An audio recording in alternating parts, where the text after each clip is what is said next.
Praise the Lord. May buntag sa tanan. Wala ba eh? May buntag sa tanan. Punto na ako no. Nata sa ato kanubay sa atong pagsimba na mao ang paghalad o tithes and offerings. Why so? Kini atong paghalad usa ni ka paagi sa atong pagsimba sa atong Ginoong Dios. Kung aging pag-ila, ipapahinong na kinintanan nga ana sa atoa is iya sa Ginoo. Amen ba? Dili kita itag-iya. Wala kita wag tithes, dili na hatag, dili po ingon nga halad, dili pag-ulit. Amen ba? Kaya naman murag kag naghulam mo kwarta, imong iulit. Kaya naghulam raman ta, atong kinabuhi, una, no, atong gininhawa. Tanan nga naa sa ato. May panglawas, ihatag sa ato as Ginoo. Kung sa may atong ibalos, di ba?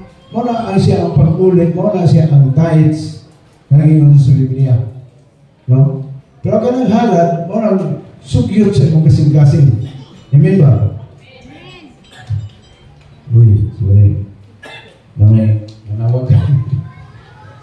Iyon pa din sa 2 Corinthians chapter 9 verse 7, each of you should give what you have decided in your heart to give, not reluctantly or under compulsion, for God loves a cheerful giver.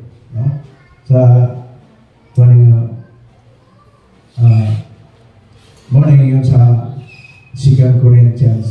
Iyon pa sa Bisaya, na kinahanglan ang matag usa maghatag sumala sa iyang gusto o dili magsubok. Tungod kay ang Dios na higugma sa malipayon nga na hatag. Busag soon, kung muhatag ka, bisan pag kung saan ka na kung sa gamay, ay himo ang lagi mo kasing-kasing malipayon. No? Lisod kayo, lagi pugos din mo gagalingon na naghatag ka, dako magayo niya maghuna-huna ka susaya ka ito kung gihatag na naapamunta ko yung paliton. No? Kung maghatag ka, mato ka, kinasing-kasing son, ayaw huna-huna nga kana ang iyong paghatag is pinugos. Amen ba? O, sa paghatag walay buksanay kundi kinasing-kasing yun. Amen ba? So, naglaog ko sa tanato.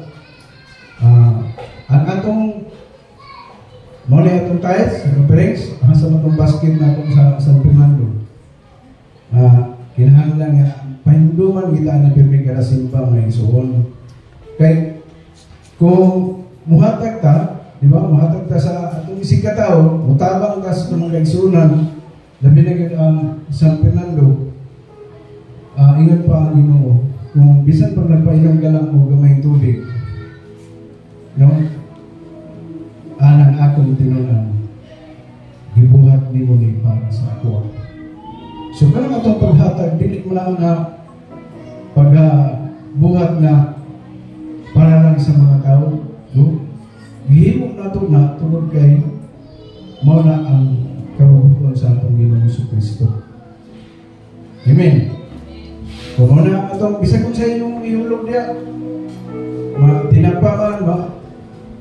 No? Dahil na kaya na kalipay sa mga sa tagalito sa Fernando. No? Kung sa inyong ihatag, bugas man, kwarta man, so, hinaot nga kung palayon tapos paghatag niya. So, ang puta, dali ko na pala ang among Diyos, yung taknaas ka utuhon, palayon ka na mong hiday, kasalamatan, tuwid kay palayon, ang ihatag ng ngayon, magpagkaulit kami sa among mga ikanapulo. Pag-ubar, pagsugit sa mga kasing-kasing mga paghalap. I pray, Lord, na imong panalangin ang tanan ng matigong karon Ginoo. Itugot na magamit namang gini alang sa imong mga uluhat mo. Labi na yun sa pagpakailap sa imong kamatuoran, Lord. And I pray na sa tanan ng mga naghatag, ikaw, Lord, ang mga panalangin, magabalik kanila sa pino-pino, even ang mga pananog, mga kahayupan, itiman sa imong mga katawan. Ikaw, Lord, ang magapanalangin alang sa kalagayan ni bless usab ang mga negosyante, Lord. Ikaw maghahatag o kagaya pa ng mga panalangin ang kanila sa tanan ng mga trabahante, Lord. Ikaw maghahatag o increase promotion na ilang itingumang inyong Diyos. And I pray usab sa tanan ng mga estudyante na ikaw sa mga panalangin maghatag kanila o mahimo silang successful sa ilang pagsatag sa kanilang buhay. Kinita na lang ipangayo ilauman sa pangalan ni Jesus na magilog malugas. Amen.